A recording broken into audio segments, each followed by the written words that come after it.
What is up, fellow nerds, and welcome back to the Dapper Snapper Gaming Channel, and welcome back to UNPL Season 4 Finals. This week we take on GentlemanThomas, the coach of the Copenhagen Gallades, and we are in for a match of the ages as we finish up this UNPL season. Make sure to leave a like on the video and subscribe if you haven't already, and of course, before we jump into the battle, we're going to do a quick team builder, but there will be timestamps down below if you would like to skip ahead. Now, GentlemanThomas got 8th place in the UVA division and has went on a tear since. He has not dropped a game since then, and he is making a statement. It is absolutely deserved. GentlemanThomas is an absolutely insanely good battler. He was in SPL last season, of course, and did really well there, and now we brought him to UNPL, and here he is kicking everybody's butts. He got the Dark Ride team in the UVA division, and it's crazy what he has been able to pair that up with. Garchomp plus Sneasler is a really good offensive combo. Empoleon, both great on the offensive and defensive side, especially with the buff with competitive. Comfy, as you all know, my team does really poorly into the Comfy matchup, so that's going to be fun having to face that again. Thunderous, really good into a rain matchup. Mesprit, probably not coming this week, but still not a bad mon. Bramblegast completely shuts down a lot of my team with that Wind Rider ability, really good mon. His signature mon here, the Terra Rhyperior, has been going insane this season, and he's just been absolutely taking souls with this thing. It's ridiculous. And then we've got Komala and Go-Go to round off that squad. His team is really, really good, and he really figured out how it works once the playoffs started, and you know what? Better late than never, and honestly, it's gonna be a toss-up on who wins this one. I think that I have some things that threaten him pretty well. I think that he has a lot of stuff that threatens me really well, and so it's going to be really close. So let's see what I'm bringing to attempt to take our first chip this generation. Starting off, we're bringing our mascot to finals. That's right, Appletun is coming to finals. Is this a throw? Maybe, but I don't know. This set is kind of evil. This is the evil Appletun set right here with Recycle Moringa Berry. This set is insane. He has a lot of great mons that really threaten this on the special side, but on the physical side, not as much. And so if we can use the Ripen ability to double that special attack boost every time that we get hit with a special attack, we become unkillable on that special side. We have to have this set on here in order to not lose to Comfy. Otherwise, the combination of Draining Kiss plus Giga Drain is going to be enough to absolutely nay my team. So I have to have something like this, and it's just super fun. So yeah, we've got Leech Seed as well for some recovery there, and then Apple Acid, of course. We've got to be careful to not click Apple Acid on the Empoleon, but besides that, it's a really fun and interesting set. Next up, Pelipper, and we actually have brought physical Pelipper for finals. We've got Gunk Shot, Knockoff, Roost, and U-Turn, and you're gonna see kind of a trend of me not bringing that much water as far as the attacking moves, just because I think he's got a lot of stuff to deal with that water move. So there's no water moves on Pelipper, but we do have Damp Rock, Max Defense, pretty standard stuff. This is able to come in on Sneasler and be able to get the rain up and then possibly U-turn out. Maybe we hard switch, just depends on what's going on. But yeah, helps us to activate our Barraskewda. We'll bring an Expert Belt this week because the combination of Fighting, Psychic, and Ice is pretty good into the entire squad. The 128 speed guarantees that we're going to outrun basically anything on the squad. And originally I didn't have Flip Turn on this, but we added that on last minute, and I think it'll be nice in order to get some good positioning. But besides that, we're just trying to hit everything for as hard as we possibly can. Next up, we're bringing Great Tusk off the bench here, and we're bringing Roselli Berry to hopefully counter a Terra Fairy Rhyperior. It is possible that he goes with the Terra Grass, and I'm hoping that he doesn't, but it is certainly possible. And so we will, of course, be prepared for that if he does go with that Terra Fairy. We've got the Iron Head in order to hit that back. Also helps us with the Comfy if we have to end up taking a hit from that, so that's really helpful as well. And speaking of another thing that's weak to Fairy, Sableye. We are bringing Sableye off the bench here in order to possibly set up a little screen on that light screen side, and then Will-O-Wisp to burn those physical attackers, things like the Sneasler, things like the Rhyperior, all that good stuff. Recover on this as well, and knock off to get rid of any kind of items that may be a problem. And finally, we've got Choice Band Palafin, just to hit as hard as we possibly can, and in order to take just as many things off the field as we possibly can in order to let our Barraskewda shine at the end. So that is our team for finals of UNPL Season 4. We've had an amazing run this season, and I really never expected Rain to do this well in this generation. I honestly thought that I was going to be stopped a long time ago. So I want to say thank you so much to everybody who has supported the channel up to this point, and win or lose, it's been a great season, and I've had an amazing time. Of course, we're doing LTM now as well, and our success here has really been the reason why we got that invite anyway. And so thank you so much to all of you who supported me through this season, and we're gonna go ahead and find GentlemanThomas and jump into it. Let's do it. Here we go, and he brought pretty much what I was expecting. I honestly was expecting to see Bramblegast here, just to counter my possible Zapdos Spring. So yeah, Zapdos would have been really good into this matchup with the Weather Ball, of course.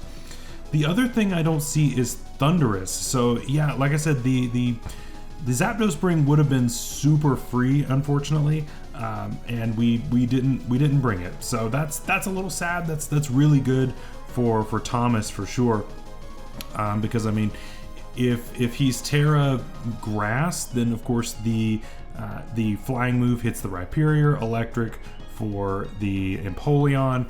Yeah, it would have been really good here, but unfortunate. It's all good. It's all good. The team is really strong, and he brought basically the others I pretty much expected. So nothing too crazy as far as that goes, but so let's see what we want to lead with, and it is going to be the Darkrai. Pretty solid lead as far as I'm concerned, and my dedicated lead was going to be this. Now, of course, we can't use this on a dark type. We can't prankster a dark type, so that is something that we've got to be aware of. So I'm just going to go ahead and light screen here, and that will hopefully very much neuter the damage output that this thing wants to go for. And that's a pretty good start as far as I'm concerned, is taking half damage from something that might want to come in and just deal a massive amount.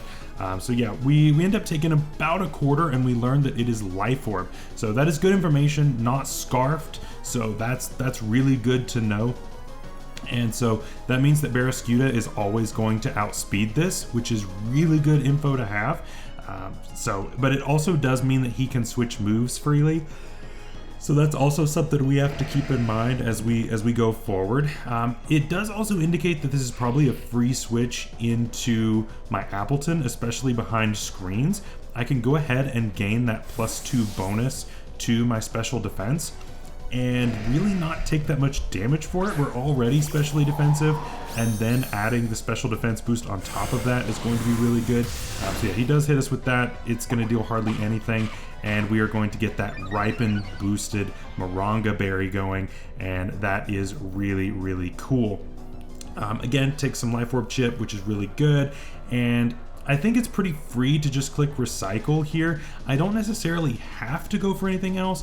Leech Seed also isn't a bad click at this point, just to catch whatever wants to switch in, because, I mean, even at this point, I don't think he wants to go for Sludge Bomb in case I possibly have the rest. So I don't think that he necessarily will want to leave this in to possibly take something that he doesn't want to deal with. But yeah, this set is already doing work, and I'm super excited about it. I think that we've got a shot at putting in some real work with this thing. So yeah, the Leech Seed is pretty free as far as I'm concerned, making sure that we can get a little bit of health back every turn, sap a little bit from the opponent every turn, and there's no Bramblegast, so there is no current immunity to the Leech Seed, which is really, really nice. He does decide to switch, and he's going to go out into the Mavis, which is going to be the Comfey. Now, this was built specifically to deal with Comfey, and so hopefully Appletun can do its job early on. I really hope that we can get some mileage out of this thing here in finals. I wanted to bring this not only just to represent the Appalachia Appletuns, but also just because it's fun, right? And so we don't go for Terra here. I meant to Terra here just in case he went for Draining Kiss, but I actually just didn't, and that's on me. But we're going to go ahead and recycle up just to go ahead and get our Moronga Berry back, and he's going to start setting up Calm Minds, which makes sense and is also very scary. So he likely has some form of recovery, but at the same time, it also means that he might not be the Terra Ground set, which is good news for us as far as I can tell. He's probably going to end up just being normal comfy and have the Giga Drain and have the Draining Kiss, maybe have like Synthesis or something like that, just to keep itself healthy, in which case that could be a little difficult to deal with. But what's nice is that we can keep up with the special defense boosts as long as we are clicking Apple Acid as it goes ahead and lowers that SPDEF every time that we hit it, which is really good, unless he was for some reason like Covert Cloak, which could be very problematic, but hopefully we can keep this special defense stat from getting too far out of hand, and we do see that drop there, so no Covert Cloak, which is really good. And we're able to keep ourselves healthy as well by going ahead and getting that Leech Seed back every turn, and we're already back to full, which is cool. Now, Thomas is doing this the smart way, and he is setting up all over me without hitting me in order to not give me a bunch of boosts. This play makes absolute sense to me, and it's absolutely the way that you need to do it in order to possibly get out of a situation like this. I'm going to keep clicking Apple Acid to force him to possibly recover if he's got a move like that, in which case now we are getting ahead on those special defense drops. Now, are we going to just KO this out of nowhere? No, but we do have a lot of Apple Acids, and as far as I'm concerned, I'm just going to keep clicking it. There we see the Synthesis, and so I'm just going to keep on clicking the Apple Acid, because now we're getting back ahead and keeping that SPDEF down a little bit, which is really good. The Leech Seed is going to continue to happen, and I don't see a need for me to switch at this point or do anything besides just clicking Apple Acid over and over and over. Our Moronga Berry's on deck. We've got the Leech Seed coming in every turn. We might as well just keep clicking this move, and I don't see any other alternative. And we get a crit. Oh boy, one of the biggest crits in the world, and Appletun is here and ready to put in work in finals. And just in time for that light screen to go away. So yeah, Thomas was of course waiting for that light screen to go away too, but unfortunately the crit came right on time for us. Absolutely huge crit, and sped that process up a lot, kept us from running out of our power points, which is good because we would eventually have run out of those and we would have been in some trouble there. But yeah, so now it's a pretty free switch into the Sneasler as far as I'm concerned. I don't know of really a better option at this point. Hopefully we can get a little bit of an idea of what my opponent's set is. And I mean, it's probably Unburden, obviously, but I'm not sure what exactly he's got on this set. One thing that's great about Barraskewda is that it actually does outspeed the Sneasler, even if it has its Unburden activated, as long as the rain is up, which was a reason why I didn't bring Kingdra. And there is the air balloon. So he's waiting on us to hit him just as we were waiting on him to hit us for the Moronga Berry. And so it's kind of a funny exchange there. So I think this free switch here is just to go into Pelipper. We are fully physically defensive, so I don't see why we don't do that. We are going to take a lot from a Dire Claw or Gunk Shot or whatever it is my opponent wants to go for, but ultimately getting that rain up and then being able to threaten with Barraskewda is really nice. So I think that that is going to be our best play going forward. Just go into our defensive wall, at least kind of a wall, and eat a hit as best we can, and then just kind of go from there. So here comes Nigel, ready to, well, hopefully ready to take a big hit, and we get that drizzle off, which is great. And here comes that Gunk Shot, and it does almost half, and he gets the poison right off the bat. So yeah, we don't get another switch in, unfortunately, because of that poison. Really tough to get that, but again, we got a crit, so I can't complain too much on that one. Pretty unfortunate. But what are you gonna do? So at this point, I'm like, okay, I could just go into Tusk to hopefully take another hit here. I don't want to lose my Pelipper here at the beginning if I don't have to, just because I think it's a little early to be throwing this away, and I've made this mistake so many times throughout the season of throwing away Pelipper for absolutely no reason, and I'm not going to do it in finals. I'm not doing it in finals because I've hopefully learned something throughout this season. Barraskewda really can't take a hit, and really Tusk doesn't want to either. So honestly, I think my best play at this point is just to sacrifice Appletun and let it go down. And he actually ends up switching, which I did not expect at all, and goes into Juvia, which is going to be the Empoleon. And honestly, this is fine. Empoleon probably can't KO me here with anything it wants to go for, and this gives me another free Leech Seed. So I think that's fine. This ended up working out as far as I'm concerned. Even if you want to go for Flash Cannon, I can take that and then boost my Spadef really easily.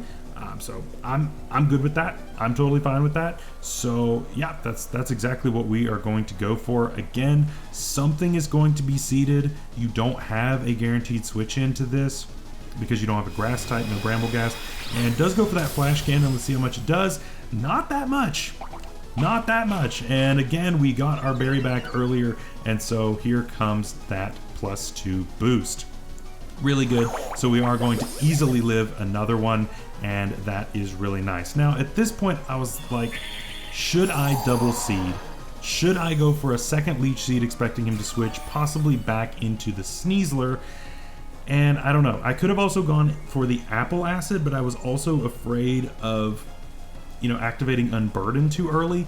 But at the same time, I probably should have just went ahead and activated the Unburden here, because if I do that, then obviously I can just swap in the Barraskewda after this, and he has to just let it go, right? So that would have been the thing. I was trying not to give competitive at this point too. That's the other tough part, is that Apple Acid would have given the competitive boost. So that makes this a little bit more difficult, unfortunately.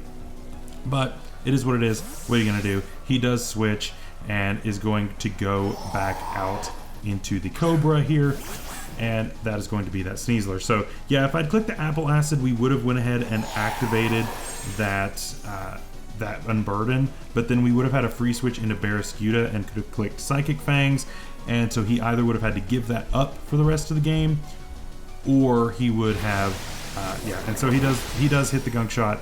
We of course are never living that.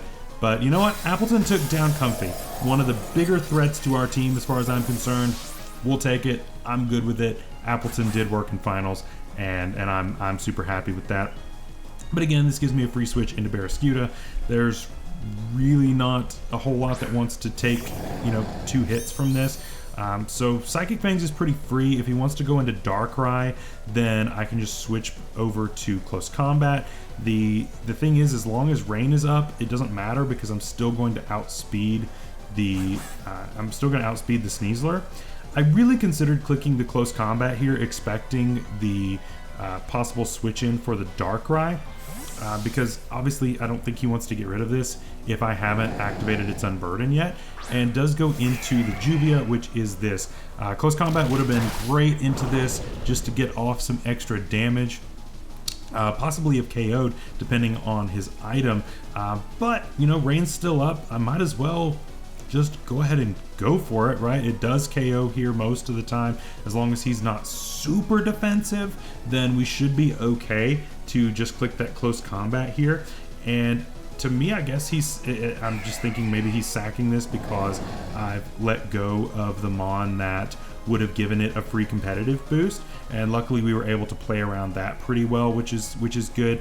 I'm going to click Psychic Things first, predicting him to switch back, and he does not pull the double, unfortunately, and goes for Surf. In the Rain, it does about half, which really hurts. So I'm like, okay, I guess he's not going to predict my Close Combat, go into anything else. I guess not. So we're just going to go ahead and click that now. and I guess take the free KO if he's going to give it to us. We might as well do that. And turns out he's Choppleberry, so it is not a free KO, and this is going to live. Really unfortunate for us. So now we are at -1, and I'm like, well, now this is a really bad situation. But he roosted. If he had clicked Surf there, I would have lost my Barraskewda, and that would have put me in a really bad spot. Luckily, the roost came out, and I don't know if he thought I was going to switch. I don't know if he thought I was choice banded, maybe. I don't know. I guess he thought I was choice banded, so the roost was free. Luckily, that's what happened, and we'll take it. At this point, I'm thinking, okay, I could go for CC here, but it may not KO even after the Choppleberry being gone. So I think my best way to go about this is to go into Palafin, get that activated, figure out an appropriate pivot, and then we can go from there. So that's looking really, really nice to me. I'm also thinking at this point, man, Great Tusk is really not doing all that much in this matchup. I really would have rather had Zapdos here, and I would have been in a really good spot if I had brought offensive Zapdos versus the offensive Great Tusk, which is great in hindsight. Hindsight, of course, is 2020. Didn't realize that this was the set that he was going to bring, and it is what it is there. But we go ahead and go into Palafin here. Gonna get that activated really quickly, shouldn't take too much damage, and he actually does go ahead and switch, which is fine. This allows us to hopefully get an appropriate switch picked out here, but he does go back into the Sneasler, which is again a huge problem. So I'm like, okay, I can go into Sableye and sack it, or I can keep that around in order to Will-O-Wisp this thing so that it's not nearly as much of a threat. That's probably a better option. I don't want to let Palafin go down because obviously Banded Jet Punch is a thing, Banded Ice Punch is a thing. I definitely don't want to do that. And then, of course, Tusk may have some value here in the late game, maybe. But I think my best shot here is to just go ahead and go into the Pelipper, let it go down, setting up Rain in the process, and then go from there, and hopefully this Barraskewda can take a few pieces off the table. At least that's the goal. If Barraskewda can remove a couple key pieces, then that would really help me to maneuver in this late game. But we'll just have to see what Thomas wants to go for. Does go ahead and click that gunk shot. Hits every gunk shot. He hit all 3 gunk shots. I would never have done that. I would never have been able to hit all of my gunk shots, so good for him on that one. And we're going to go back into Barraskewda, and again I could click CC, predicting the possible Darkrai, predicting the possible Penguin switch in, but I'm just going to go ahead and click the Psychic Fangs here, and maybe he'll give this to me, maybe not. Again, as long as Rain is up, then I outspeed, and if I don't activate his Unburden, then I outspeed even without the Rain anyway. In fairness, I think the better play here was probably go for CC. I think he probably has to switch here no matter what. But on the off chance he expects me to over predict, I wanted to make sure that I take this out if he ends up leaving this in. And so we're going to go ahead and go for that. And he is going to, in fact, switch, which is unfortunate. We're calling these 50-50s and then getting every single one of them wrong, which is not great. So at this point, I'm like, okay, even if he switches back into the Sneasler, it's not a big deal.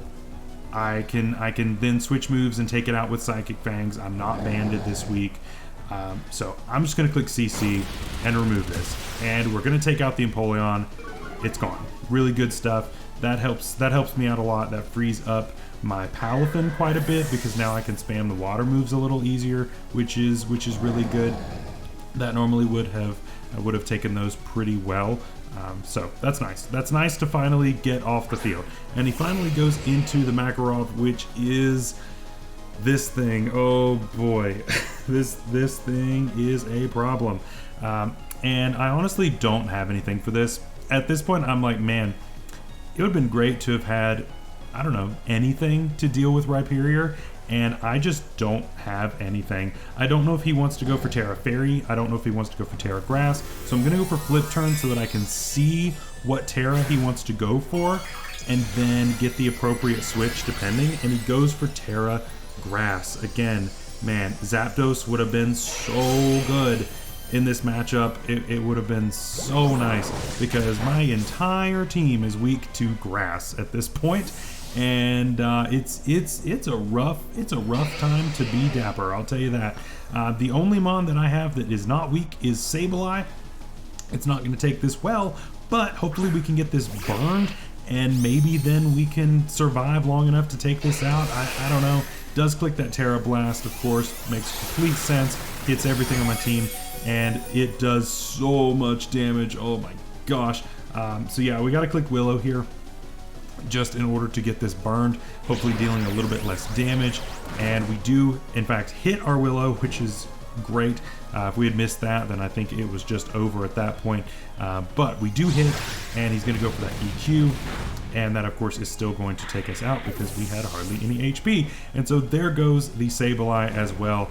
Man, Terra Rhyperior. I voted to ban this at the beginning of the season, the Terra ban, and I was outvoted, and here I am, you know, paying the price for something that I wanted to go a different way. And it is what it is. It is what it is. Thomas saw the value there and snatched it right up and has done amazing with it all season. So absolutely props to him. It was on the table. Might as well take it. And so at this point, I'm like, can I even do enough damage to this in order to actually take it out before it takes out my entire team? And I honestly don't think the answer is yes. When I was doing mocks, well, I haven't been able to do enough mocks these past few weeks. The people I normally mock with have not really been available, and so I came into finals very much underprepared. None of my finals had Rhyperior. None of my mocks had this in it. None of them brought Rhyperior. So I never got to face it and make sure that I had stuff for it. So yeah, this matchup was really tough on me. So at this point, I'm like, man, I should have brought Ice Spinner. I really should have brought Ice Spinner to help me out here. He could be weakness policy, and if he's weakness policy, then Ice Spinner would have gotten him up there, but honestly, I needed the damage. I'm gonna go for Play Rough. It's gonna deal 0. I'm like, maybe attack drop? No. And he has Rest. Oh boy, so now the burn means absolutely nothing, and he is back up to full as if it never happened. And at this point, I'm realizing this match is pretty much over. I do not have enough resources in order to take out this Terra Captain, and so this is just going to be a sweep by the Rhyperior as far as I can tell. Yeah, this is gonna be really rough. So we're gonna try our best. I'm gonna go for Iron Head probably just to see if we can flinch. Play Rough has a chance to lower attack. Those are really my only chances here. So I'm gonna go for Iron Head. Maybe we get a flinch. Maybe we get 16 flinches. We don't get it. So no flinch, and gonna go for that Terra Blast, and it's gonna deal about half. We do take it, but we don't take 2. I'm like, yeah, we'll go for Iron Head again. Why not? Why not? It might get a little, you know, it might flinch maybe as we deal like 10%. CC does a little bit more. So I'm like, do I want to go for Iron Head and try to go for a flinch, or do I go for the close combat in order to get a little bit of damage and then let this go down and then try to go into Palafin? It's just a rough time because this thing completely is going to stall my rain as well, which really sucks if he has like Scarf Garchomp in the back, which again has not seen the field yet. So if he's got offensive like Scarf Chomp in the back, that could be a big problem. And so yeah, we get off a little bit of extra damage on this. We're at a little over half, and he does take out Great Tusk with that Terra Blast. And yeah, I was just severely underprepared for this because I didn't get to see this at all in mocks. Really unfortunate. So I'm like, okay, I guess Palafin's as good as anything at this point. Might as well try to bash this thing as best I can.